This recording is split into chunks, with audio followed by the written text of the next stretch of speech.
खमा घनीसा, राजस्थान की रेत में रंग भी है, राग भी है और प्रकृति से जुड़ी एक सुगंध भी है। राजस्थान के अपने लोकप्रिय कार्यक्रम अलबेलो राजस्थान में आज मैं अनीशा सिंह आप सभी का स्वागत करती हूं। आज के इस कार्यक्रम में मेरे साथ हैं मैं हूं सा विक्रम सिंह राजपुरोहित। आप सगड़ा घणे मानसू, घणे कोटसू, घणे हेतसू और घणे चावसू स्वागत करूं हूं। और अनीशा सिंह जी जो आप फरमायो बार प्रकृति की बात करी हो तो कोई खास वजह आज प्रकृति की बात करनी? बिल्कुल, आज प्रकृति से ही जुड़े हुए, पर्यावरण से जुड़ी हुई एक ऐसी खास शख्सियत हमारे साथ इस कार्यक्रम में मौजूद हैं जिनसे हम रूबरू होंगे और जानेंगे उनकी ये पूरा जो एक संघर्ष भरी यात्रा रही है, पूरा जीवन जो पर्यावरण के नाम समर्पित रहा है, उनके बारे में जानेंगे। उनकी ये पूरी जो जर्नी है इसके बारे में जानेंगे। तो बिल्कुल सर, तो बिल्कुल मैं बता दूं कि आज जो खास मेहमान है, मोतिया सु मूंगा मेहमान है जगह आज पावना है, वे सूर्य नगरी जोधपुर से जुड़ियोड़ा है। लाला 4 दशक सु 44 सालों ज्यादा वन, पर्यावरण, जल संरक्षक और जल संरक्षण वास्ते आप जीवन समर्पित कर दियो। अनिशा जी, वे जो वानप्रस्थ आश्रम होया करे नहीं, वे पहली जी लियो तो गृहस्थ आश्रम में भी वानप्रस्थ आश्रम हो गया क्योंकि वे ज्यादातर वन में भ्रमण करता रहा। मारवाड़ रत्न है वे, और जठे भी प्रकृति रे साथे कुछ भी गड़बड़ होवे वठे राम जी हाजिर हो जावे। तो राम जी हाजिर हो जावे मतलब राम जी व्यास हाजिर हो जावे। तो घणे मानसो स्वागत करा। राम जी व्यास आप रहो बहुत बहुत स्वागत है अलबेलो राजस्थान में।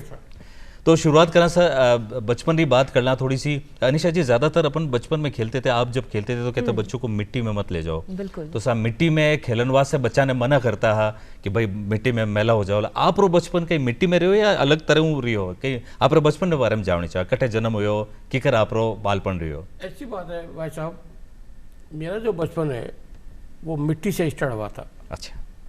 और मिट्टी की सुगंध और पूरे भारत की मिट्टी आज पूरे विश्व में प्रसिद्ध है। मिट्टी के प्रति मेरा जो लगाव है वो 1981 से हुआ था। अच्छा। और जिस टाइम मैं सिर्फ मात्र 18-19 साल का था। उन्होंने पहले ही जाननी चाहो, उन्होंने पहले केड़ा हा उन्हें पहले भी एक संस्कार पड़ गया घर में। हाँ, कि संस्कार बहुत जरूरी है। हाँ। कि मिट्टी के प्रति लगाव जो है वो होना बहुत जरूरी है। और जगह संस्कार है वो हमारा माता जी के थ्रू मैंने मिलिया। हाँ। और वे क्योंकि वे अजनेश जी महाराजा शिष्य। अच्छा। जगह की विश्व मन पहला संत था। हाँ। वो भी मन प्रेरणा मिली अजनेश्वर जी महाराज। हाँ। मैं जड़ में जाने चाहता था कि आप ही जड़ के थे। पहला संत था। हाँ। उनसे भी मुझे प्रेरणा मिली। हाँ। मिट्टी के प्रति लगाव कैसे हो और मिट्टी में का आनंद कैसा आता है। तो मैं बचपन में जब हम छोटे थे तो हथौड़े खेलते थे। तो उसके भी वो मिट्टी का ही जो पूरा खिलौना बनाते। सतोलिया? अच्छा, मिट्टी से सतोलिया मारने का। वो अब तो आज तो खत्म हो गया ये। तो सतोलिया टूट जाओ जो मिट्टी वापस बनाता, मिट्टी बनाता। उसकी सुगंध जो आती है और उस सुगंध से हमें गर्व हो रहा है। देखो अनिशा जी, माटी की सुगंध की बात है और सतोले की बात है। भारत जैसी मिट्टी के अंदर हमने जन्म लिया है और हमारा शरीर जो है, ये तन जो है, इसी में समाएगा। वाह साहब, बहुत अच्छी बात कही। आपका ये जो प्रकृति प्रेम है ये कब से शुरू हुआ? आपका एक जो झुकाव है वो प्रकृति के लिए, पर्यावरण के लिए, कहाँ से आप महसूस आपने करना शुरू किया? इसमें ऐसी बात है, ये जो प्रकृति का जो प्रेम है मेरा 1975 से स्टार्ट हुआ जी। वनखंड भूतेश्वर ब्लॉक जो जोधपुर का एक चेरापूंजी है, वहां पर एक हमारे एक गुरुजी थे जिनका नाम स्वामी ईश्वरानंद जी गिरी महाराज था, जो माउंट आबू में मीठाधीश थे। तो उन्होंने 7 दिन का एक कैंप रखा बुद्धिस्ट ब्लॉक में जी। कि भारतीय संस्कृति में पर्यावरण और योगा का योगदान। अच्छा। भारतीय संस्कृति में पर्यावरण और योगा का योगदान जी। तो वो जो उनका जो बौद्धिक था, उनका जो भाषण था, वो मैंने मेरे जीवन में एक मिशन बना लिया, एक जुनून बना लिया कि मुझे अगर जीना है तो पर्यावरण की रक्षा ही करनी है, चाहे भले कितनी कठिनाई आ जाए जी। ये शरीर नश्वर है। बिल्कुल। तो हम चाहते हैं कि पर्यावरण का संरक्षण जो मुझे मिला वो मेरे गुरुजी के कारण मिला। वाह। तो गुरुजी अजनेश्वर जी आदरणीय जो और ईश्वरानंद जी गिरी जी महाराज, बिल्कुल। तो आप एक और बात पूछनी चाहो सर, ज्यादातर पर्यावरण संरक्षण एक जो बोले नहीं शमशानियों बैराग, जब आप फ्री होवन बैठो थोड़ी देर तो बोले हाँ पर्यावरण को बचाना चाहिए, हवा आ रही है तो और इसके लिए कुछ करना चाहिए, बाकी सब आप अपना काम करें। तो आप मन में और नहीं आयो कि मैं भाई डॉक्टर बनूं, इंजीनियर बनूं या कोई बड़ो बिजनेस करूं, पर्यावरण तो खैर बचतो रही। उन टाइम आप बचपन में जब आप आया कॉलेज में, मिड टाइम आप बात नहीं आई? मैं शुरू से ही एक हम राष्ट्र के प्रति क्या दे सकते हैं, हम राष्ट्र को क्या दे सकते हैं, जी इस भारत माता को क्या दे सकते हैं। हर आदमी डॉक्टर बनता है, इंजीनियर बनता है, कोई चीफ इंजीनियर बनता है, और भी कोई बड़ी बड़ी पोस्ट में जाता है। तो मेरा जो लगाव था वो एक मिशन था कि वन भूमि का संरक्षण, इसके लिए मुझे चाहे भले कहीं भी जाना पड़े, इसलिए वन भूमि का जो संरक्षण है वो कैसे किया जाए। तो मैंने उस टाइम 1981 में जनहित में याचिका की थी, और उसके कारण पूरे पश्चिमी राजस्थान में 2,48,000 एकड़ वन भूमि बची हाईकोर्ट के मेरे रिट के कारण। वाह जब मुझे पर्यावरणविद का जो है जी ये 9 लोग जानने लगे, इसलिए मुझे कोई इच्छा नहीं थी कि मैं इंजीनियर बनूं, इंजीनियर चीफ इंजीनियर बनूं, लाखों रुपया कमाऊं। नहीं, ज्यादातर मैंने वही हमेशा ही सोचा। ज्यादातर आई वैसा कि सब बन जाए પછી पर्यावरण करने बैठ जाए, बात अगर हाँ नहीं पर्यावरण बचाना चाहिए, वो करना चाहिए, लेकिन आप पूरी जिंदगी समर्पित कर दी इन मायने, तो भाई बात बड़ी बात है कि आप पर्यावरण के वास्ते ही करना चाहता। तो इसके अंदर मेरा गुरुजी का और एक जोधपुर में प्रमुख शिक्षाविद थे प्रोफेसर डीडी हर्ष जी। डीडी हर्ष जी, हाँ, वो मानवीय शिक्षाविद थे, और उनकी अंग्रेजी की लैंग्वेज उन्होंने ना मतलब अपने कितने बच्चों को उन्होंने पीएचडी करवा दी। अच्छा, वाह, निःशुल्क।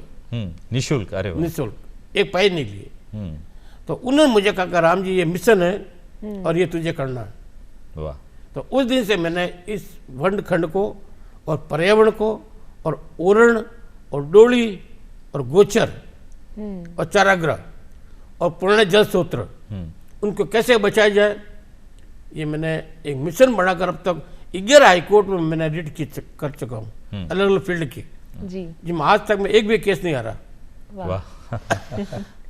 आपने अभी जिक्र किया ओरण भूमि का, तो हमारे दर्शकों को आप बताइए कि ओरण भूमि वाकई में होती क्या है। ऐसी बात है साहब, आज ओरण जो है वो पशुधन के लिए सुरक्षित है, जी पर आज उसकी जगह पर लोग उसको अलग यूज ले रहे हैं। पशुओं को चढ़ने के स्थान खत्म हो रहे हैं, डोली की जमीन है वो खत्म हो रही है, आज खेजड़ी कच रही है, तो पशुधन कहाँ चलेगा।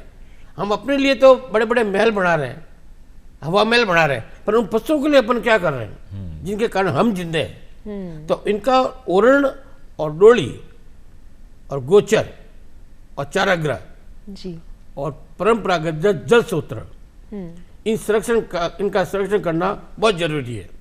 जी तो इसकी शुरुआत रही बात करना पा, जब शुरुआत हुई आपरे मन में आई गया आपरा गुरुजी आपने क्यों मिशन बनानो है, और डीडी हर्ष साहब जो आपने मायने बीज रोपण करिया कि आपको इस मिशन पे चलना है, वह पहली कद आपने मन में आयो कि नहीं मैंने आज आ मुहिम लड़नी है, अड़ो कोई आपने घटना इवेंट जैसे भूतेश्वर वनखंड बतायो, पहली घटना की ही आपने जीवन री जब आपरो मिशन शुरू हुआ। ऐसी बात है विक्रम जी भाई साहब, तो बचपन में मुझे पहाड़ों का बहुत शौक था, और मेरे दिमाग में 3 पहाड़ थे जो एक शांति का केंद्र मिलता है। आदमी आज कहाँ जा रहा है, शांति के लिए जा रहा है। पैसा एक अलग चीज है और शांति एक अलग चीज है। जी पैसा खर्च करने के बाद शांति नहीं मिलती, तो फिर क्या मतलब। तो मेरा जो मिशन था वो था भूतेश्वर ब्लॉक, वहां पर यूआईटी प्लॉट काट रहे थे 1981 में, और वहां हजारों पौधे कट रहे थे औषधि के, जैसे बंजर भूमि है, बजरदंती है, विको बजरदंती, वो हमारे भूतेश्वर ब्लॉक में बहुत ज्यादा है, अभी भी आप जाके दे सकते हैं। गूगल है, गूगल 2 तरह के होते हैं, एक तो सर्च करा, एक तो सर्च करा और एक गूगल दातन करे गूगल जो होता है, और बजरदंती जी और रोइडा। अच्छी बात बताइए, गूगल उगिया भी करे, डाउनलोड नहीं हुआ उगिया भी करे। और गूगल की सुगंध जो घर में आती है, जी आप गूगल लगाओ, उसकी सुगंध होती है, उसमें इतनी शांति मिलती है। जी तो गूगल भी कट रहे थे, तो मैंने उस तत्कालीन जो यूआईटी के अधिकारी थे, मैं कैसा ये प्लॉट मत काटो, यहाँ पर 10,000 पौधे कट जाएंगे कि नहीं, हमारी योजना है। मैं कहा ठीक है साहब, आपकी योजना है। तो मुझे भी थोड़ा बहुत मन में गुस्सा आ गया, मैं इनकी योजना है तो मेरी भी योजना है। तो मैंने वो जनहित में याचिका दायर की, और 3 साल तक वो केस लंबा हाईकोर्ट में लड़े, हाईकोर्ट डीबी में संघर्ष किया, और आखिर विजय महादेव की मेहरबानी से मेरे पक्ष में हुई, और स्कीम वो कैंसिल हुई, और आज वो एरिया जो है बर्बाद होने से बच गया, अन्यथा वो बर्बाद हो जाता, और वहाँ पर जोधपुर का दूसरा सोच गेट बन जाता, खंडवा से बन जाता। बिल्कुल। तो कितनी उसकी लंबाई चौड़ाई कितनी? 2,68,000, 2,48,000, 48,000। हमने पूरे वेस्टर्न राजस्थान के जोधपुर, जालोर, बाड़मेर, जैसलमेर, पाली। सरकार कह रही थी फॉरेस्ट लैंड नहीं, मैकेनिज्म फॉरेस्ट लैंड है साहब, ये गजट नोटिफिकेशन है। जी। कौन सा गजट नोटिफिकेशन? कि 4 मार्च 1950, वॉल्यूम नंबर 173, फागुन शुक्ल शनिवार, विक्रम संवत 2006। जी। The land is the forest department is a Bhutasar block, as a declared as a reserve forest, the Mada Forest Act 1934, 1934 की धारा 6 के तहत ये फॉरेस्ट लैंड है, उसमें ये ऑफेंस है। आपने वन को वन ही बने रहने दिया निशा जी, ये किया। बिल्कुल, प्रकृति से जो प्रेम है। कुछ भाषा जो मैंने जो डीडी जी से सीखा था, तो वो इंग्लिश के धुरंधर थे। मैं कहा ऐसे शख्सियत न भूतों भविष्य थे, न तो पैदा हुई है न पैदा होगी। वो मेरे आदर्श थे और आज भी मैं उनको आदर्श मान रहा हूँ। 1981 का ही वो वर्ष था जब आपने पर्यावरण संस्थान समिति, आध्यात्मिक क्षेत्र पर्यावरण संस्थान समिति की स्थापना की। उसके पीछे की सोच क्या थी? क्यों ये समिति आपने बनाई? उसके पीछे सोच ये थी साहब कि कोई भी ये कहते हैं भाई कि कोई भी आप वर्क करो तो रजिस्ट्रेशन होना बहुत जरूरी है। अच्छा। संस्था का रजिस्ट्रेशन राजस्थान सोसाइटी एक्ट 1958 में ये नियम है। तो मैं क्या करें, अपन को तो ये एरिया बचाना है जी, ये भूतसिर ब्लॉक को ही बचाना है। तो मैंने उस संस्था की स्थापना की जी। फिर राजस्थान सोसाइटी एक्ट में मैंने रजिस्ट्रेशन कराया और उसके अंदर जोधपुर हरियाणा जो महाराजा अगस्त सिंह जी है जी, वो हमारे चीफ पैटर्न है, मुख्य संरक्षक हैं। अरे वाह। और उनका आशीर्वाद, उनकी प्रेरणा आज भी मुझे मिल रही है। पिछले 44 साल से मैं उनके संपर्क में हूँ जी, और वो मुझे अपने परिवार की तरह सपोर्ट करते हैं। उनकी जो मिसेज है हेमलता जी, वो भी मुझे सपोर्ट करती है। और जोधपुर में ऐसे 8 आदमी और हैं जो पर्यावरण के लिए मेरे लिए दिन रात एक कर सकते हैं। डॉक्टर राम गोयल है जी, मिस्टर सुरेश साटी है और राजेंद्र बायती है। ऐसे लोग जो मेरे दिन रात मुझे सपोर्ट करते हैं कि राम जी इस संस्था को आपके बाद में कौन जी, कि जूनियर राम जी भी चाहिए। बिल्कुल। क्यों आप कुल मिलान कैसे कहा कि भाई राम जी ने राजी रखना बहुत जरूरी है। जोधपुर में कहने कि राम जी राजी है तो और जो अतिक्रमण करे कि राम जी राजी है कि नहीं, आज जरूरी बात होगी। अब आपने वो पूछना चाहूँगा कि राज परिवार को सपोर्ट मिल गया, बहुत सारा लोग आपने सपोर्ट दे रहा है, लेकिन जब आप मुहिम शुरू करी तो इतो सोरो काम तो हो को नहीं। कई लोग विरोध में भी आया वेला, कई आप लोगों ने दबाया भी वेला, कई प्रलोभन भी दिया वेला। वही घटना में कैडी वे जाने चाहिए। ये क्वेश्चन एक मार्मिक क्वेश्चन है, आदमी के दिलों को छूने वाला क्वेश्चन है। एक तरफ मनी है, एक तरफ पैसा है, दूसरी तरफ करेक्टर है। दोनों में से एक को चुनना है। तो हमने चुना चरित्र। मनी तो आज है और कल खत्म हो जाएगी जी, पर आज जो इज्जत जो बनेगी वो मनी से नहीं बन सकती। बिल्कुल। इसलिए हमने हमारा जो मिशन है वो जो है मनी को इग्नोर करते हुए हमने ये सेवा के क्षेत्र को चुना। सेवा को हम कुछ दे सके। स्कंद पुराण में श्लोक नंबर 512 स्कंद पुराण में, हाँ, श्लोक उसमें एक वृक्ष को बड़ा करना 10 पुत्रों को पालने के बराबर है। अरे वाह, क्या बात है। एक वृक्ष लगाना और 10 पुत्रों को पालना बराबर है। आदमी पैदा होता है, सभी अरमान पूरे कर लेता है, तो 7 क्विंटल लकड़ी भी वो नहीं लगाता, उसको भी लाने में अरे एक पेड़ तो लगा दो, वो तुम्हारे 7 क्विंटल लकड़ी काम आ जाएगी। सिर्फ एक पेड़, लाइफ में एक पेड़ ही। तो ये जो मिशन जो है ये चेरापूंजी जब तक भूतेश्वर ब्लॉक नहीं बनेगा, जब तक ये मिशन चालू रहेगा, चाहे कितनी भी हमें कठिनाइयाँ आए जी, और कटने तक जिंदगी का पार्ट है। बिल्कुल, कठिनाई ही आना तो जिंदगी का एक पार्ट है और कठिनाई को दूर करना ही आपकी आर्ट है, क्योंकि आप राम जी व्यास है, बहुत बड़ी बात है। तो कठिनाई तो आनी चाहिए लाइफ में, उसके बिना जीने का आनंद क्या। बिल्कुल। आपकी ये जो यात्रा रही पर्यावरण को बचाने की, प्रकृति को बचाने की, इसमें आपके परिवार का साथ कितना रहा? क्या कभी आपको परिवार के लोगों ने रोकने की कोशिश की कि अब बहुत हो गया है, आप थोड़ा हमें वाह करो? ये क्वेश्चन जो है मैंने मेरे परिवार को बहुत नज़दीक से देखा। जी। जब हाईकोर्ट में रिट करता तो मेरे प्रसिद्ध वकील थे मगराजी सिंघवी, उनके यहाँ ऑफिस लगता 12 बजे। अच्छा। और 4 बजे ऑफिस बंद होता। रात को 12 बजे? अच्छा। 4 से। ओहो। कभी सर्दी कभी गर्मी जी। तो मेरी माता जी आती कि अब हाल तक तू आया को नहीं पर तो रोटी करे खाई जी। थारा लारा सब भूकंप है। तो मैं क्या भाई, उनका नाम राजकौर व्यास था और बोजी उनको नाम था। बोजी नाम कहते थे।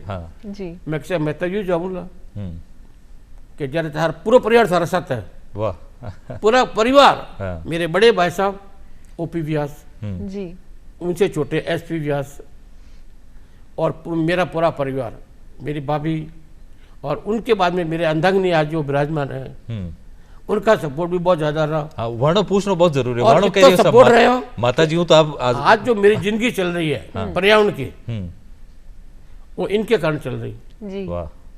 क्योंकि इनको सब मालूम है कि मेरा ऑफिस जो है उसमें एक लाइब्रेरी बहुत बड़ी है जिसमें सब एक्ट है। इंडियन फॉरेस्ट एक्ट जी 1927, Marwar forest act 1934, Rajasthan forest act 53 1953 और वन संरक्षण अधिनियम 1980। जी। उसमें स्पष्ट प्रावधान है कि किसी भी वन भूमि को आबादी भूमि में ट्रांसफर करने के लिए भारत सरकार की मंजूरी चाहिए। अच्छा। वाह। उस बिना पार्लियामेंट के बिना आप फॉरेस्ट लैंड को आप आबादी लैंड में ट्रांसफर नहीं कर सकते। तो आप एक साधारण सा परिवार निकलिया सा, आप जो पर्यावरण की मुहिम आप शुरू करी, लेकिन इतना एक्ट और इतना कानून ये सब जानना, ये सारी स्टडी करना वो कितना मुश्किल हो आप वास्ते? जो 40 साल में जो मैंने सीखा, जो मेरे जो गुरु थे मगराजी सिंघवी, उन्होंने मुझे बहुत गाइड किया। वे गुट्टी पिलाई आपने ये एक्ट पढ़ो और इस एक्ट में रेफरेंस क्या है, एनेक्चर क्या है, हाई कोर्ट में आप रिट आप खुद ही करो और खुद ही बहस करो। तो एक दो मुझे सौभाग्य मिला हाई कोर्ट में बहस करने का भी। तो वो था illegal mining the Beri Ganga. The Beri Ganga the heart of city, Jodhpur का सबसे बड़ा जल स्रोत है जो 27 किलोमीटर है और उसके अधीनस्थ जो कुएं हैं वो इंडियन आर्मी के, बीएसएफ के और निजी कुएं हैं और खनन से उन कुओं को बर्बाद होने से मैंने बचाया और मैंने एनजीटी में रिट की, नेशनल ग्रीन ट्रिब्यूनल। उसमें भी ईश्वर की मेहरबानी से मेरे पक्ष में फैसला हुआ।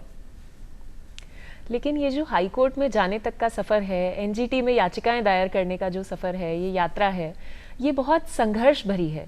तो ऐसे इस संघर्ष के दौर को आपने कैसे मतलब निकाला? आपके परिवार का साथ कैसा रहा? क्या कभी आपको ये महसूस हुआ कि आपने शायद थोड़ा सा एक लंबे रास्ते को चुना है, गलत रास्ता चुन लिया जी? मैं वैसे सरकारी कर्मचारी था जी और मैं बिल्डिंग का स्पेशलिस्ट हूँ। अच्छा। अरे वाह। जितने भी बिल्डिंग बनते हैं उसकी क्या कॉस्ट है, उसकी क्या डीएलसी रेट है, अच्छा, और ऑन गोइंग ये बिल्डिंग कितने की है। तो वो मेरा सौभाग्य वो भी था। परंतु जब मैंने ये संघर्ष किया तो किसी का सपोर्ट नहीं था सिवाय मेरे परिवार के अलावा। जी। नो, किसी भी राजी ने ये नहीं कहा कि राम जी थैंक यू, आप बहुत अच्छा कर रहे हो। हाँ राम जी बहुत अच्छा कर रहे हो। परंतु जो दिलों से जो जुड़ा होता है वो मेरे परिवार का था और उस टाइम मेरी आर्थिक स्थिति भी बहुत खराब हो गई थी जी। कि एक साथ 8 लीटर करना, टाइप लाओ, टाइप कराओ, फोटो स्टेट कराओ, कलेक्टर को ज्ञापन दो जी, मुख्यमंत्री को ज्ञापन दो, फिर अखबार में न्यूज छपाने जाओ, इधर टेम्परेचर 42 डिग्री। तो मैंने तो एक मिशन बढ़ा लिया। ये जुनून है और ये जुनून जो है कभी ख़त्म नहीं होगा। और जब तक इस पृथ्वी को मैं चेरापूंजी नहीं बढ़ा दूँ भूतेश्वर ब्लॉक को, जब तक मैं पीछे नहीं हटूंगा। ये मेरी ईश्वर से कामना है जी। तो भूतेश्वर वन खंडू तो आपकी शुरुआत हुई। एक जोधपुर एक बहुत बड़ी जगह है, जमीन है, जटा आप बिल्डिंग का मास्टर हो लेकिन बिल्डिंग नहीं बढ़न दो। हाँ गलत बात है। फॉरेस्ट लैंड में नहीं बढ़ा। हाँ फॉरेस्ट में नहीं बढ़न दो। बात अच्छी है, मतलब दोनों चीज अलग हुई। बिल्डिंग बना भी दूं, फॉरेस्ट, ओरन और गोचर, हाँ, और जल सूत्र, वाह, परंपरागत जल सूत्र। एक बात साहब मैं कहूँ आपको कहूँ जी साहब, भगवान करे तीसरा विश्व युद्ध नहीं हो, तीसरा विश्व युद्ध नहीं हो। अगर हो गया तो उसका मेन कारण पानी होगा, पानी होगा, पानी होगा। हाँ। पानी का संरक्षण अपन नहीं करेंगे, आप दूसरे जो कंट्री है, जो चाइना है और भी है, वो सब पानी का संरक्षण कर रहे हैं। इसलिए एक कहावत है कि घी ढूंढे तो कि फर्क नहीं पड़े, घी ढूंढे तो कि फर्क नहीं पड़े, और पानी ढूंढे तो जीव बढ़े। पानी ढूंढे तो जीव बढ़े। आज पानी का मोल क्या है? आज राजस्थान कैनाल से पानी आ रहा है, वो 45 रुपये लीटर तुमको मिल रहा है, 45 रुपये लीटर एक बोतल का। और अपन आधी बोतल पीते हो, बाकी मिसयूज करके फेंक देते हैं। ये पानी का मोल है। आज अगर राजस्थान कैनाल नहीं होती तो जोधपुर के क्या हालत होती? आज राजस्थान कैनाल अगर नहीं आती तो पानी का मोल जोधपुर में क्या होता? बिल्कुल। और राजस्थान ने नजरों भी देखा, जैसे जल ने आपा बर्बाद करा, कई गाड़ियां धो रहा, कोई सड़क धो रहा है, कोई कटी फुवारा चल रहा है, इन्हें क्या रोक सका? जैसे आप जल संरक्षण, बहुत अच्छी बात उठाई कि जल, इसका तो एक ही तरीका था,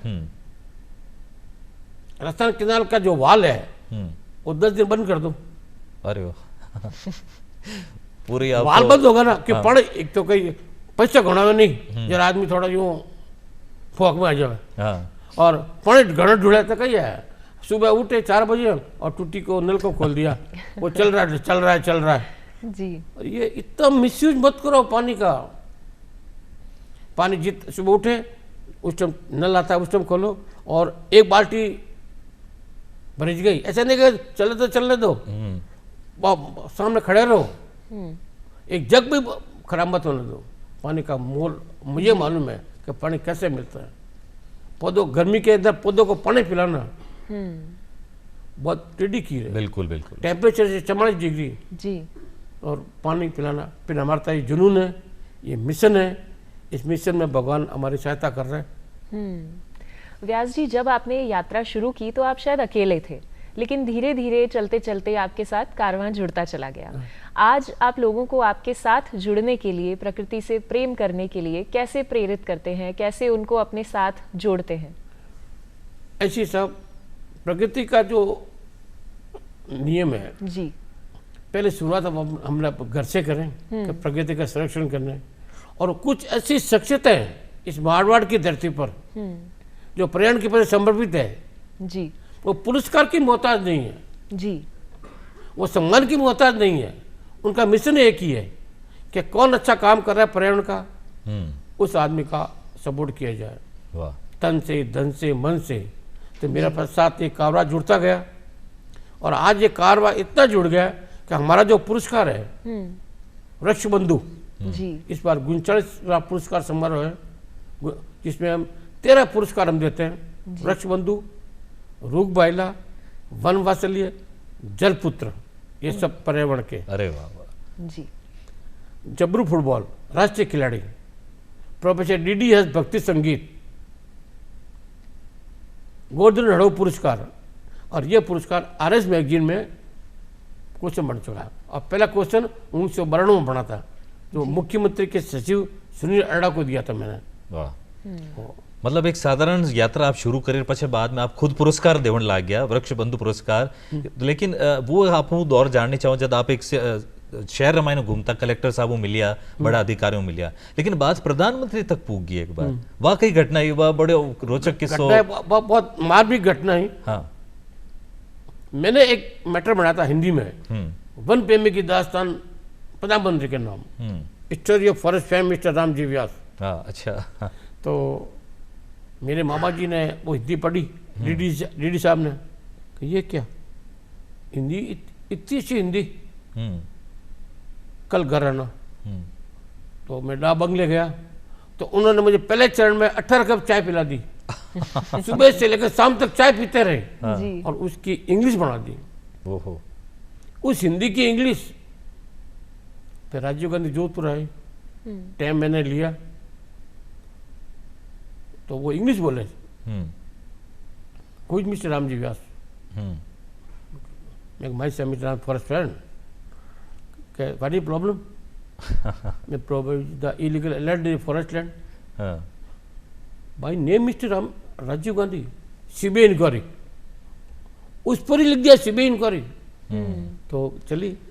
तो कई आप कर चुका हो, मतलब सिर्फ राम जी व्यास यूं ही नाम नहीं पड़ी आप रो। और आपने एक क्वेश्चन बहुत गहरा किया कि आपने प्रधानमंत्री कार्यालय से क्या रिलीफ मिली। हाँ आपने इस पे क्वेश्चन जी किया। जी बिल्कुल। मुझे पूरा भरोसा था। मैंने 5 प्रधानमंत्री को चिट्ठी लिखी, अटल बिहारी वाजपेयी, वीपी सिंह, राजीव गांधी, नहीं राहुल गांधी, और अभी एंड में मैंने चिट्ठी लिखी है नरेंद्र मोदी को। बिल्कुल जी। तो आपका पूरा पर्यावरण के प्रति आप पूरा समर्पण रही हो। आप वृक्ष बंधु पुरस्कार भी शुरू करिया कठी, जैसे आपने प्रलोभन नहीं मिलियो कि भाई ये आदमी तो बड़ो जोरदार है, बड़ा बड़ा लोगों में संपर्क है, इन्हीं चुनाव लड़ा था, या फिर आपने साथ आप ओट में कुछ और काम कर रहा उल्टा, ये भी काम कभी हुआ वेला? ये ऐसी बात है, ये घटना है जो आप कह रहे हो, वो है बेरीगंगा वनखंड। बेरीगंगा वनखंड as a protected forest. Forest 3 तरह की होती है, जी रिजर्व फॉरेस्ट, प्रोटेक्टेड फॉरेस्ट और विलेज फॉरेस्ट। अच्छा जी। तो ये प्रोटेक्टेड फॉरेस्ट थी, संरक्षित हुई यानी तो यहाँ पर माइनिंग चल रही थी। अच्छा।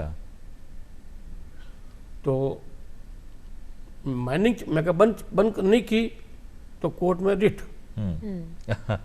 तो माननीय साहब ने बोला, हेमलता जी ने, सिंह जी की मिसेज, कि राम जी ये क्या, पूरा उमेश सागर और ये बालसमंद झील नष्ट हो रही है। और वो राजस्थान में बोलते ते कई मुंडा देखो, कल के कल ये रिट होनी चाहिए और ये जल सूत्र बचने चाहिए। तो वहाँ फायरिंग भी हुई थी, पीछे भूमाफियाओं ने फायरिंग भी की थी, उसमें पत्रकार हमारे एक साथ थे। और वहाँ पर लोग के यार कंप्रोमाइज करना, राम जी केस पाछो ले लो, माइनिंग ले लो, आप भी एक माइन रख लो, मजा करो, जीवन बिल्कुल जिंदगी में सुधर जाला, आप परिवार सुधर जाला।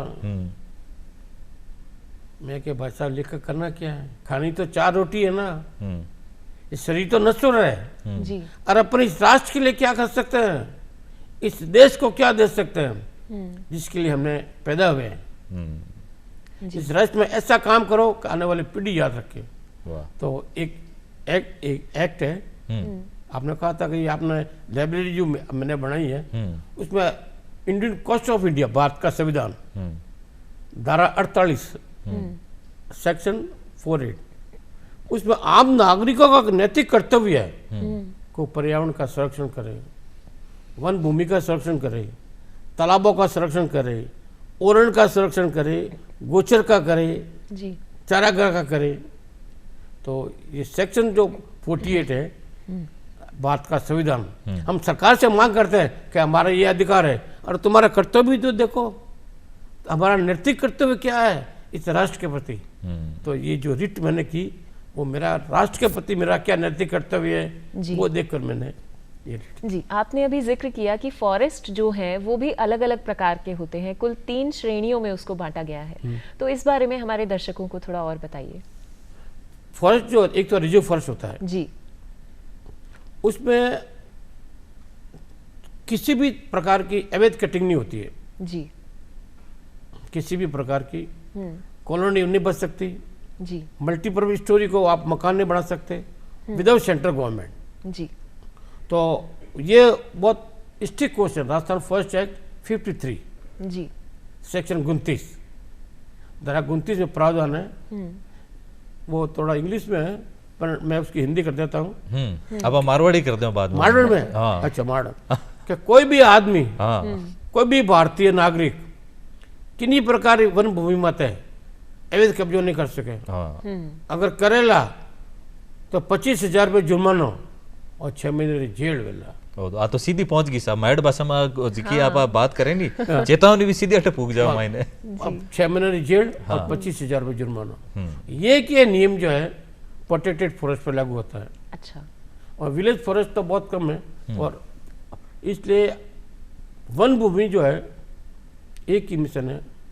दूसरा मिशन मेरा था Hindustan Petroleum, the second Bhopal of Jodhpur, second Bhopal Jodhpur. अच्छा। इंडियन ऑयल और बास्टी में एक ही स्थान पर, इधर इंडियन ऑयल और इधर हिंदुस्तान पेट्रोलियम। बड़े बड़े धुरंधर जी वहाँ गए केस हार कर आए। फिर मैं गया, मैं क्या बात है, कह रहा राम जी जीना हराम हो गया मारता हूँ। क्यों कही हो, कहो इतनी गैस बदबू आ रही है। मिस्टर व्यास, मैं कोर्ट में गया और कोर्ट में केस जीता, और उसमें जो गिसालाम जी चौधरी थे मुस्लिम मजिस्ट्रेट, उन्होंने फैसला किया, गजब दिया, जो टाइम ऑफ इंडिया में छपा, ब्लिट्स में छपा, ब्लिट्स, देन जनसत्ता प्रभात जोशी जी ने, द सेकंड भोपाल जोधपुर। अच्छा, ऑयल और गैस पास पास में, ओहो, कभी भी हो गए ना तो जोधपुर पूरा खत्म हो जाएगा। इसलिए मैंने जो का वर्क किया, ये हमारे संविधान में जो नियम है, हमारा नैतिक दायित्व क्या है, जी, इसके लिए किया। तो आप, आपने हाँ, जी, आपने ना केवल जो वनों की भूमि है उसको बचाया, बल्कि बहुत सारे नवाचार भी किए हैं। तो ऐसा ही एक नवाचार था जब आपने जोधपुर में जहाँ कचरा डाला जाता था, उस भूमि को एक तरह से एक बहुत हरी बाग के रूप में आपने उसको डेवलप किया। ये स्थान जो आप कह रहे हो जी, यहाँ पर इलीगल पहले माइनिंग चली थी। अच्छा, माइनिंग तो गुजरात में एक मैंने ये मुद्दा देखा कि प्लांटेशन को जो है, शहर का जो कचरा है उनको खड्डों के अंदर भर दे, मिट्टी वगैरह डालकर। तो मैंने भी इससे भी डबल ऊंचा था एक पहाड़ है, वहाँ सब मिट्टी शहर का कचरा लेकर आ गए। तो लोगों ने कहा ओ कहीं कर रहा है कचरो बारे फेंका तू ले ना तो गले हो गया कहीं। मैं क्या भाई साहब ये कचरा नहीं, ये सोना है। तो मैंने करे कि 5000 ट्रक 5000 ट्रक ट्रक हाँ, वो मैंने वहाँ डाला है। अच्छा, माइनिंग जहाँ माइनिंग पूरा भर दिया कचरों को, उसको मिट्टी से। फिर चाय की पत्ती होती है ना, हाँ, होटलों की, हाँ, जो खराब चाय, वो चाय को धो के उसमें डाल दी, अच्छा, खाद के रूप फिर में। एल्डिन डस्ट डाल दिया। जी, और ये काम हुआ 15 जुलाई को।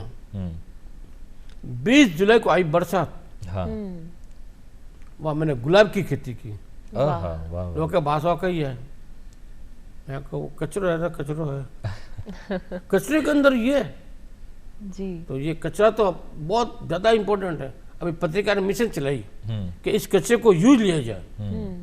अहमदाबाद में तो इसके बड़े बड़े पेड़ लग रहे हैं, जिसमें बादाम है, रोइडा है, खजूर है, गुलदाउदी है, और उससे आप खेती करो और कचरे से कचरा काम आ जाएगा, और पूरा जोधपुर जो है चरापूंजी बन जाएगा, जो आप पुत्तेश्वर ब्लॉक में आप देख चुके हैं। तो सरकारी बातों की साहब सड़का में पार्क भी बना दिया, कचरा भी देख रहा है, लेकिन आप पहाड़ा तक घना घूमता रहो, पहाड़ा में पूगन, पहाड़ा में आप रो हरियाली अभियान, मैं के अभियान, एड़ो कई अभियान चलाए तो पहाड़ा रमान है। हाँ सर, कैसा मुझे वहाँ शांति मिलती थी एक तो, और एक मैं देखता कि कहाँ पेड़ नष्ट हो रहे हैं, कहाँ पेड़ कट रहे हैं, और कौन से पेड़ कट रहे हैं, तो उनकी मैं सूची बनाता। अच्छा, और फिर उसके बाद मैं विनती करता अधिकारी से कि साहब ये फॉरेस्ट लैंड है और ये शांति के केंद्र है, आदमी को शांति मिलनी चाहिए।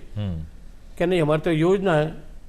तो फिर तो हरियाली अभियान आप चलाए बेटा, वो कहीं हो हरियाली अभियान? उसके अंदर ये है साहब कि जहाँ भी हरियाली जो नष्ट हो गई है उसको आम नागरिकों को कैसे जोड़ा जाए, उनको भी उनको नैतिक दायित्व बताया जाए। और हरियाली जो नष्ट हो रही है, चाहे भले घर में पौधे लगाओ चाहे बाहर में लगाओ, पर विशेषकर पहाड़ों में जो पौधे लगते हैं उसकी कोई सीमा नहीं। जैसे सिद्धनाथ में है, सिद्धनाथ के अंदर आप गूगल जाके देखो, भरा पड़ा है जी, भजन जयंती भरी पड़ी है, औषधीय पौधा बहुत भरे, हाँ, विशेषकर। तो हमने मेरा औषधि गार्डन में बनाया था, और हम चाहते हैं कि यहाँ पर एक वास्तु उद्यान बने। अच्छा, वास्तु उद्यान, वास्तु उद्यान में क्या हो? वास्तु उद्यान में ये होता है 12 राशियां जो होती है उस पर 12 पौधे लगाते हैं। अच्छा, राशि वाइज, जैसे मेरी तुला राशि है तो मुझे कौन सा पौधा लगाना, आपकी कन्या राशि है तो आपको कौन सा लगाना, आपकी मान लो मीन राशि है तो ये कैसे लगाना। तो ये वास्तु उद्यान जो पौधा है, ये उद्यान हम लगाने की हमारी योजना है, और हम इसको लगाने का प्रयास कर चुके हैं और लगाए भी हैं। परंतु ये जिस दिन लग गया वास्तु उद्यान, उस दिन जिन जिन लोगों का क्या क्या दशा चल रही है, कहाँ वो असफल हो रहे हैं जी। और सफलता के क्या कारण है। तो ये वास्तु उद्यान जो है, तो अनिशा जी आप भी अपने राशि के हिसाब से पौधा सोच लेना। और उस वास्तु उद्यान के जी, एक बहुत, जब हम अपने जीवन का एक बहुत लंबा समय किसी एक चीज़ को सौंप देते हैं और प्रकृति के प्रति जब हम अपना जो पूरा जीवन है वो समर्पित कर देते हैं, और जब पता लगता है कि ये जो हम इतना सारा काम कर रहे हैं, जो बदलाव लाने की कोशिश कर रहे हैं, ये बच्चों को पढ़ाया जा रहा है, ये उनसे प्रतियोगी परीक्षाओं में पूछा जा रहा है, यानी कि ये एक तरह से सबसे महत्वपूर्ण एक कार्य बन गया है। राजस्थान के क्षेत्र में आपका जो नाम है वो किसी पहचान का मोहताज नहीं रहा। ये जानकर आपको कैसा महसूस हुआ? मुझे तो खुशी हो रही साहब कि ये जो संस्कार जो है शुरू से स्कूल में डाला जाए, जी क्लास 5 से, क्लास 1 से, कि पर्यावरण क्या है जी, पौधे क्या है, संस्कृति क्या है, संस्कृति कैसे जिंदा रह रही है। आज हमारी संस्कृति और सभ्यता संतों के कारण और उनकी तपस्या के कारण और वनों के संरक्षण के कारण जिंदी है जी। इसलिए ये संस्कार जो है स्कूल में बच्चों को प्रारंभ से लागे जाए। और ये मेरा मिशन है कि हर स्कूल में मेरा लेक्चर होता है। अच्छा। और लेक्चर बच्चे आते भी हैं। बिल्कुल। और आप जो सवाल उन्हें और आगे बढ़ा होता करा कि जब प्रतियोगी परीक्षा हुए और विन में आप नाम भी आ जाए, वृक्ष बंधु पुरस्कार रो भी नाम, उन टाइम आपने केड़ो लागे कि हमारी इतनी मिशन, हमारी सिंपल से एक मेहनत थी, आज इन लेवल में तो पोगी एक बच्चा ने भी पढ़ाए जा रहे हो, उन टाइम आपने कई अनुभूति? पहले बात तो मुझे मेरे जिंदगी मुझे मालूम नहीं था कि मेरी कोई न्यूज राजस्थान पत्रिका में भी आएगी, इतनी से भी छपेगी। जी।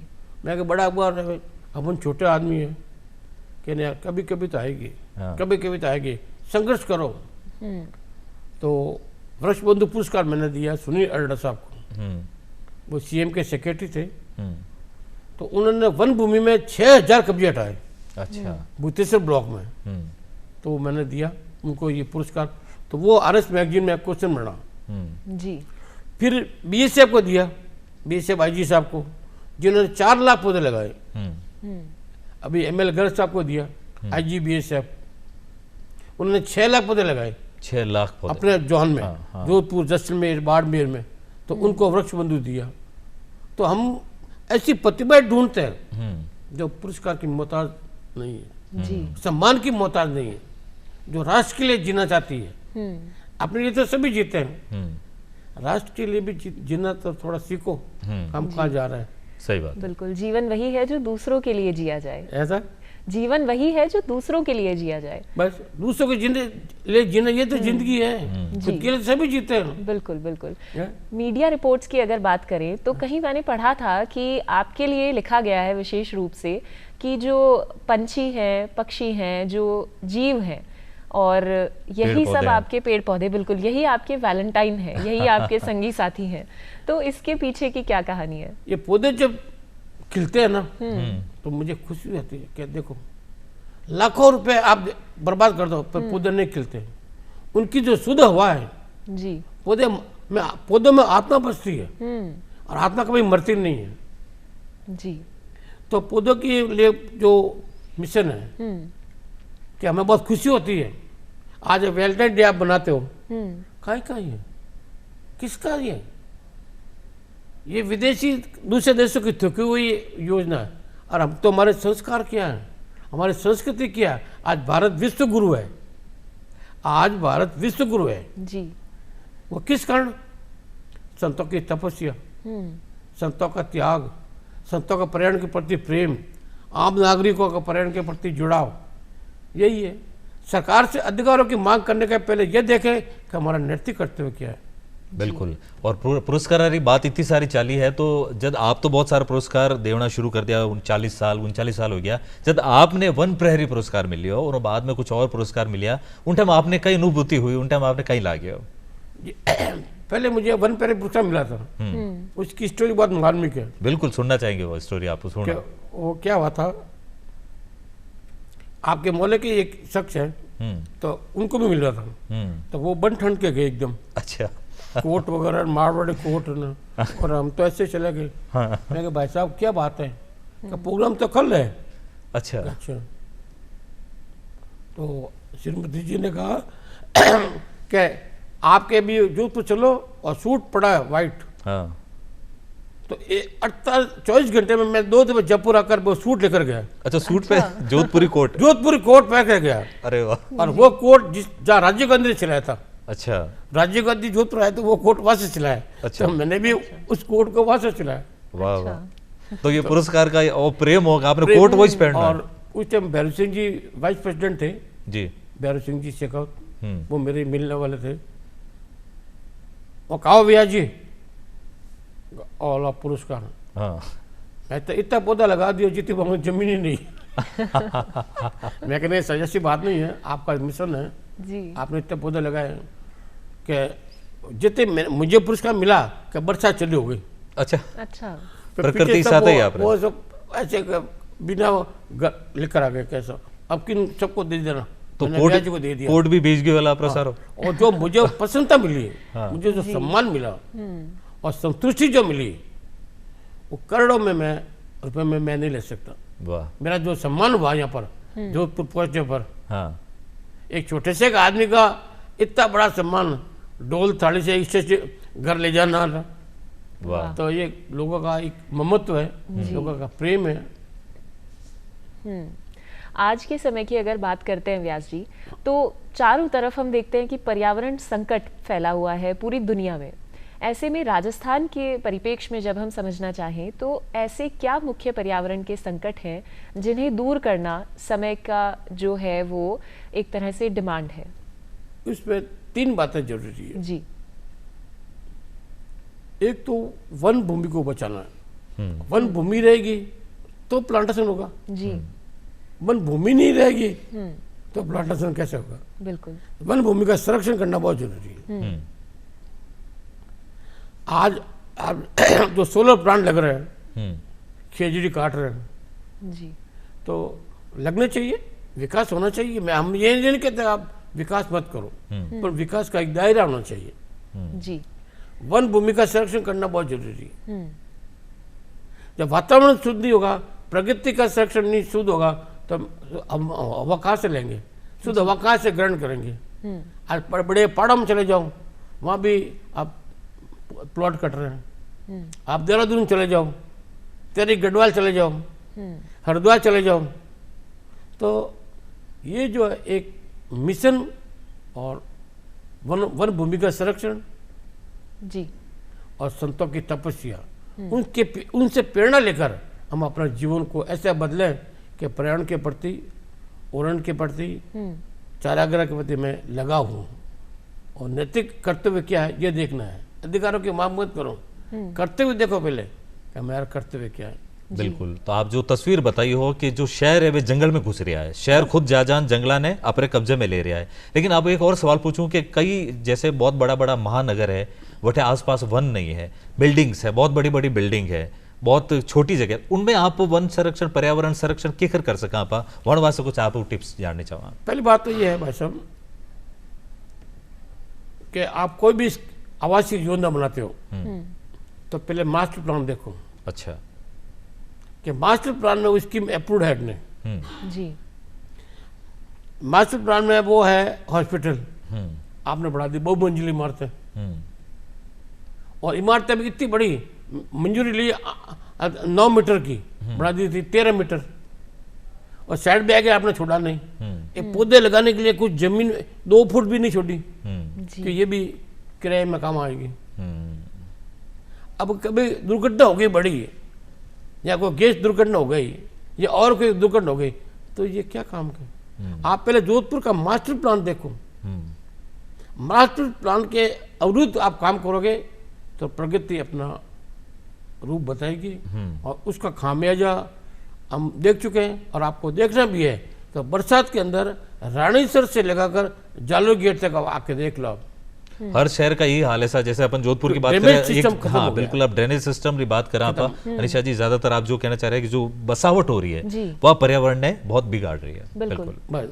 इसलिए हमारा जो पुराने जो जल स्रोत है उनको संरक्षण को देखते हुए आज जोधपुर में पानी की समस्या है। आज उमेद सागर जो नहर है, उमेद सागर महाराजा उमेद सिंह जी ने बनाया था 1932 में, और ये 29 किलोमीटर है। कितनी? 29 किलोमीटर। और 2.5 लाख लोगों को पानी पिला सकता है, परंतु जगह जगह कुछ लोगों ने इस पर अतिक्रमण कर दिया, उनके बहाव के रास्ते रोक दिए। जी।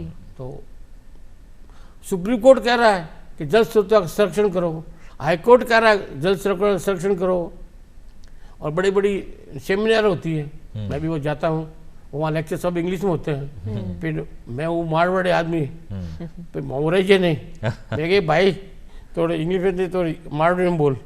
ऐसा मोर किशन भाई है जी। ऐसा मारवाड़ी का धुरंधर है, तो इंग्लिश बोल लिया, हिंदुस्तान बाहर जा। हमारी राष्ट्रभाषा और हमारी मातृभाषा का सहयोग करना बहुत जरूरी है। बिल्कुल। इसलिए बड़े लेक्चर देने से कोई मतलब नहीं, काम करना पड़ी सर, काम होना पड़ा। आज जोधपुर में आफरी है, काजरी है, इतने बड़े बड़े ऑफिस है, वहाँ मेरे भी लेक्चर होते हैं, मैं जाता हूँ। फिर लेक्चर से मतलब नहीं, जमीन से जुड़ना पड़ेगा और घर फूक के तमाशा देखना पड़ेगा। वाह वाह वाह। घर फूक के तमाशा देखना पड़ेगा। जैसे सिस्टर ने कहा था कि आपको क्या क्या कटनी आई, तो कटने की तो कोई सीमा ही नहीं थी जी। कटने के सब पार हो गए कि भाई अब कोई नहीं बचा कि राम जी को ये कटनी नहीं आनी है। ऑल दी साइड, सब साइड से कटना है, परंतु इस पर भरोसा था जी। कि आखिर विजय अपनी होगी। अपन जो वर्क कर रहे हैं अपने लिए नहीं कर रहे हैं, राष्ट्र के लिए कर रहे हैं, और इस जन्मभूमि के लिए कर रहे हैं कि जो अपन थोड़ा बहुत भी काम कर सके। कि हमने बड़ा काम कर लिया तो कोई तीर नहीं मार लिया, जिस राष्ट्र में हम पैदा हुए हैं उस राष्ट्र में ही हमें समाना है। जी। बिल्कुल। जैसी आपकी सोच है व्यास साहब, ऐसी ही सोच अगर सबकी बन जाए तो जो प्रकृति है, पर्यावरण है, वो बहुत एक बेहतर स्थिति में आ सकता है। हम सब उसको संरक्षित कर सकते हैं। पर्यावरण संरक्षण के लिए एक आम नागरिक क्या कदम उठा सकता है? सब अपनी जो भागीदारी है वो कैसे निभा सकते हैं? सबसे बड़ी बात है सब संस्कार जी। पारिवारिक संस्कार जो है बचपन से होने चाहिए जी। घर के अंदर जो है बिगनिंग होम जो है, पहला काम आप घर से स्टार्ट करो जी। घर में पौधे लगाओ, पौधों का महत्व बताओ, और फिर स्कूलों के अंदर जो एनसीसी है उसके अंदर ये भावना होनी चाहिए, और उसका तो एक लेक्चर होना चाहिए हर आधे घंटे में स्कूल में बच्चों के प्रति कि ये नियम है, ये संतुष्टि है, ये शांति के लिए काम आने वाले जगह है, स्थान है, उनको आप नष्ट मत करो। बड़े बड़े देशों में यही हो रहा है, वो पर्यावरण के प्रति बहुत सचेत है। तो हम तो चाहते हैं कि स्कूलों के अंदर, और आपका ये जो डिपार्टमेंट है आकाशवाणी, वो पर्यावरण के प्रति कितने प्रचार कर रहा है जी। लोग जुड़ रहे हैं और जुड़ेंगे। बिल्कुल। दूरदर्शन में जटा बिराज हो, अलबेलो आपका राजस्थान तो डिपार्टमेंट ही है, आप तो बिल्कुल हर इशू के, मैं रतिराम जी डायरेक्टर थे जोधपुर में, उस टाइम मैं वहाँ लेक्चर देता था, आज 25 साल पहले। तो लेक्चर से भी लोग प्रभावित होते हैं। बिल्कुल। तो अलबेलो राजस्थान रो मंच इनवासी जैसा दूरदर्शन होया प्रसार भारतीय कोई कोशिश करेगा कि आप मुद्दा उठावा। अब आप वो सवाल पूछनी चाहो सा कि 44-45 साल हो गया शायद इन सफर ने, 44-45 सालों आप दौड़ रहे हो, पहाड़ माथे चढ़ रहे हो, अब कहीं थाक गया हो या आगे कोई और सफर इरादो है या कहीं सोचो आगे जीवन में? मैंने जिंदगी में कभी थकान नहीं मानी। वाह। कि मैं थाकता ही नहीं हूँ। थके कौन? जी। जिनको निजी स्वार्थ हो। बहुत हमको कोई निजी स्वार्थ नहीं है। तो ऊर्जा हाल पूरी है। और कटना ही तो एक पार्ट है लाइफ में। जी। किसी को बुखार चढ़ जाता है, किसी को मलेरिया हो जाता है, ये तो एक पार्ट है, इस अनुभव का पार्ट है। ये मेरा जो, मैं कभी भी हार नहीं मानूंगा, और मैं इस मंच से और कह देता हूँ जब तक ये देश जिंदी है वो पर्यावरण के लिए ही काम आएगी, पर्यावरण के लिए जिए, पर्यावरण के लिए ही मरेंगे। वाह। तो जोश में तो कमी नहीं है अनिशा जी पूरी। मैं तो ऐसी थकान की बात छेड़ी तो भाई साहब को पूरा जोश आ गया। बिल्कुल। इसलिए हम तो चाहते हैं कि ये शरीर जो है, ये देह है, ये पर्यावरण के लिए काम आए, बाकी तो। और एक और सवाल आपको पूछनी चाहूँ सर, जैसे आप पूरी जानकारी ली, आप रखने पूरी कानून री भी जानकारी है, सब कुछ है, लेकिन एक आम जो नागरिक है, जैसे एक बच्चों है, एक गृहिणी है, एक पुरुष है, पर्यावरण संरक्षण के वास्ते मैं घरों कहीं कर सका, वो आप जाननी चाहवा। तो उसमें ऐसी बात है सब, गृहिणी खुद पहले पर्यावरण में जुड़ेगी। जैसे तुलसी के पौधे हैं, हाँ। घर में तुलसी के पौधे लगाओ। हाँ। तुलसी 2 तरह की होती है, श्याम और राम। तुलसी 2 तरह की होती है, जी। तो वो दोनों तुलसी लगाओ तो बच्चों में वो संस्कार पड़ेंगे कि मैं भी पौधा लगाऊं। आप कदम का पौधा लगाओ, रुद्राक्ष का पौधा लगाओ, रुद्राक्ष के पौधे मैंने लगाए, उसके बराबर रुद्राक्ष आ रहे हैं, वाह, वो समेश्वर जी ने लगाए। तो ये जो संस्कार की बात है वो घर से और गृहिणी को स्टार्ट करनी पड़ेगी कि भाई तुलसी है। अभी मैंने आज से 20 साल पहले तुलसी महोत्सव मनाया, तुलसी महोत्सव, हाँ, कार्तिक के अंदर हर मंदिर में तुलसी फ्री, चौपासी मंदिर में, घनश्याम जी मंदिर में, कुंजीबरी मंदिर में, यानी ट्रैक्टर में बराबर के ये ले गए। अरे वाह। और उस टाइम राजमाता जी जिंदी थी, कृष्ण कुमारी जी, कृष्ण जी माता जी, वो चीफ गेस्ट थी कि राम जी इतनी तुलसी के पौधे।